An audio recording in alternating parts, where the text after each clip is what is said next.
planning to write this, but I need to get it off my chest. This happened last Christmas and I still can't stop thinking about it. Every time I see Christmas lights or hear holiday music, I get this sick feeling in my stomach. I don't know how to explain it, but it feels like something's been ruined for me forever. I live alone in a small apartment in a quiet neighborhood. It's nothing fancy, but it's my home. Last year, I decided to stay in for Christmas instead of visiting family. I had just started a new job and didn't have much vacation time, plus traveling sounded like a hassle. I figured I'd make the best of it. Watch some Christmas movies, drink hot chocolate, maybe even try cooking the proper dinner for myself.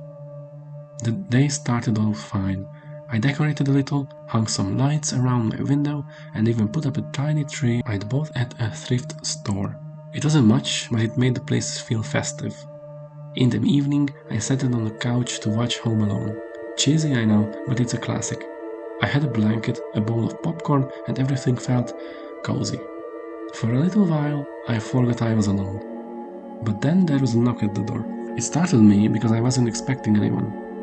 It was Christmas Eve and all my neighbors were either out of town or busy with their families. I muted the TV and sat there for a second, wondering if I'd imagined it. The knock came again, louder this time. I got up and peeked through the peephole. There was a man standing in the hallway. He was tall and thin, wearing a dark coat and a red scarf. I couldn't see his face clearly because he had his head tilted down like he was looking at something in his hands. "Can I help you?" I called through the door. He didn't answer right away. Instead, he just stood there, shifting slightly from one foot to the other. Then he said, "Merry Christmas," in this weird, flat voice. I didn't know what to say. Something about this felt off, like he didn't belong there. Merry Christmas," I said back. "Do you need something?" He finally looked up at the peephole, and that's when I noticed he was holding a small wrapped gift. He held it up like he was offering it to me. "I have something for you," he said. I didn't open the door. "I think you have the wrong apartment," I said. He just stood there, holding the gift out. "It's for you," he said. At this point, I was officially creeped out. I told him I wasn't interested and asked him to leave. He didn't move though. I backed away from the door, my heart racing, and called my friend to tell her what was happening. While I was on the phone, the knocking started again. This time, it wasn't gentle. It was loud and frantic, like he was pounding on the door with both fists. My friend told me to call the police, but I felt embarrassed. I didn't want to make a big deal out of nothing. Besides, I figured he'd give up and leave eventually. The knocking stopped, and I thought it was over. But then I heard something else. The sound of a paper crinkling. I went back to the peephole and saw him crouching down, sliding the wrapped gift under my door. I froze. I didn't want to touch it, but I also didn't want it sitting there. After a few minutes, I grabbed a pair of kitchen tongs and carefully picked it up. It was heavier than I expected, and something inside rattled when I shook it. I set it on the counter and just stared at it. My friend was still on the phone, telling me to open it, but I couldn't bring myself to do it. Something about the whole situation felt wrong. I ended up putting the gift in a plastic bag and tossing it down the garbage chute in the hallway. When I came back inside, I locked the door and tried to forget about it. But a few hours later, there was another knock. This time it was softer, almost polite. I didn't check the peephole right away. I just stood there, staring at the door, hoping whoever it was would go away. But the knocking didn't stop. Finally, I looked. It was him again. He wasn't holding the gift this time. He was just standing there, staring straight at the peephole. His face was completely blank, like he wasn't really there. I didn't say anything. I didn't even move. After what felt like forever, he smiled. It wasn't a friendly smile. It was too wide, too forced, like he was trying to mimic what a smile was supposed to look like. Then he said, "Why didn't you open it?" I backed away from the door, grabbed my phone and called the police. They said that they'd send someone over, but it might take a while because it was Christmas Eve and they were short-staffed. While I was waiting, I heard footsteps outside my door. Slow, deliberate footsteps, like he was pacing back and forth. At one point, I thought I heard him whisper something, but I couldn't make out the words. When the police finally arrived, he was gone. They searched the building and didn't find anyone, but they said they'd patrol the area for the rest of the night. I didn't sleep at all. Every little sound made me jump, and I kept checking the peephole, expecting to see him standing there again. The next morning, I found something wedged into the door frame, a single piece of paper folded in half. I opened it, and my stomach dropped.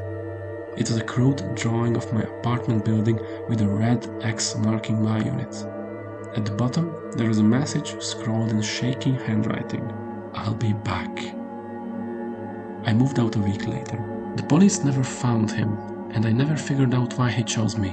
Maybe it was random, or maybe he'd been watching me for a while. Either way, I can't shake the feeling that he's still out there waiting for the right moment to come back. So yeah, Merry Christmas.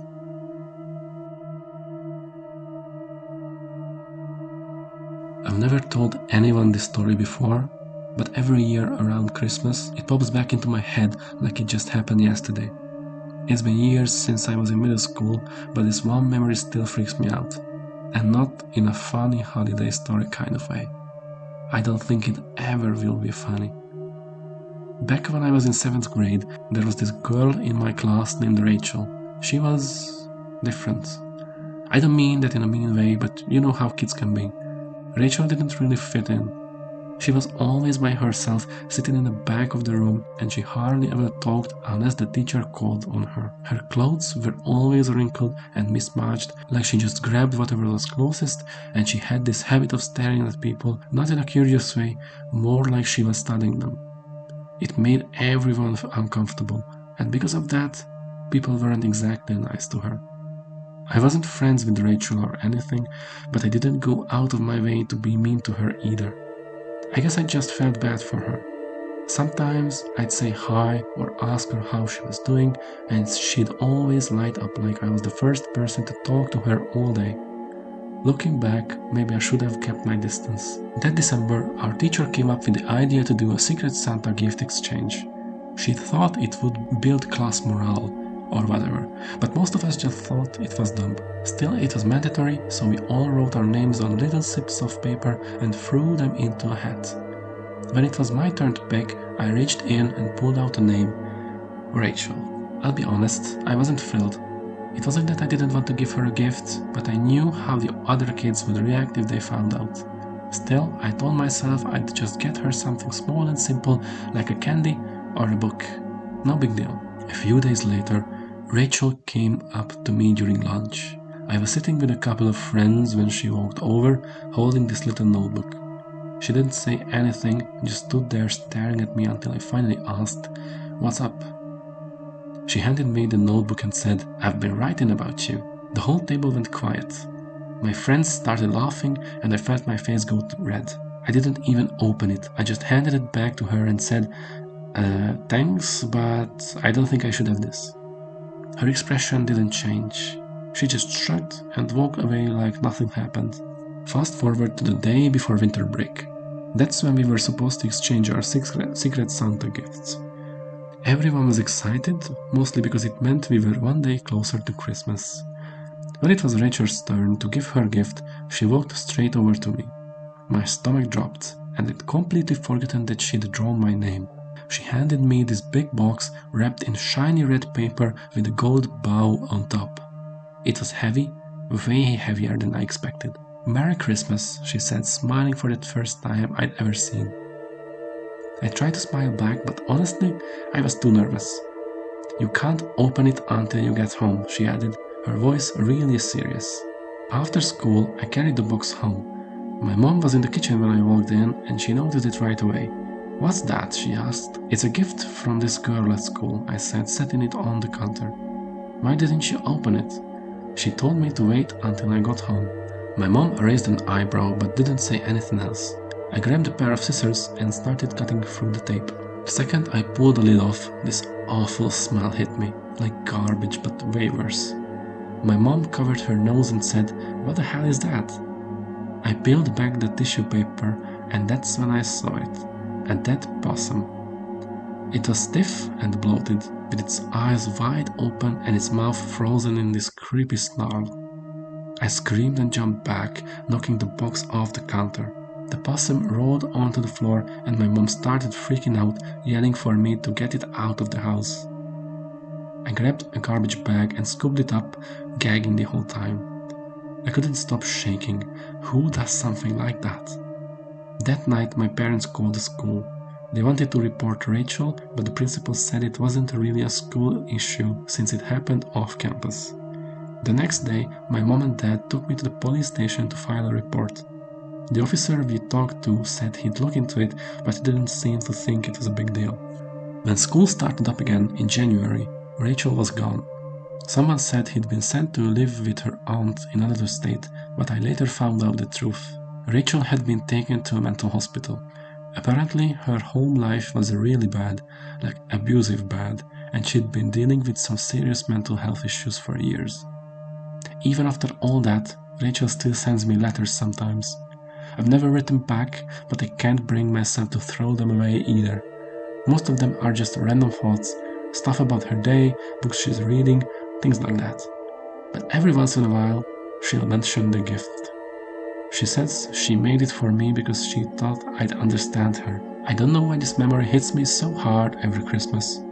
Maybe it's guilt or maybe it's fear. All I know is that it's something I'll never forget. And if you ever think about being the nice guy to someone who seems a little too attached, maybe think twice.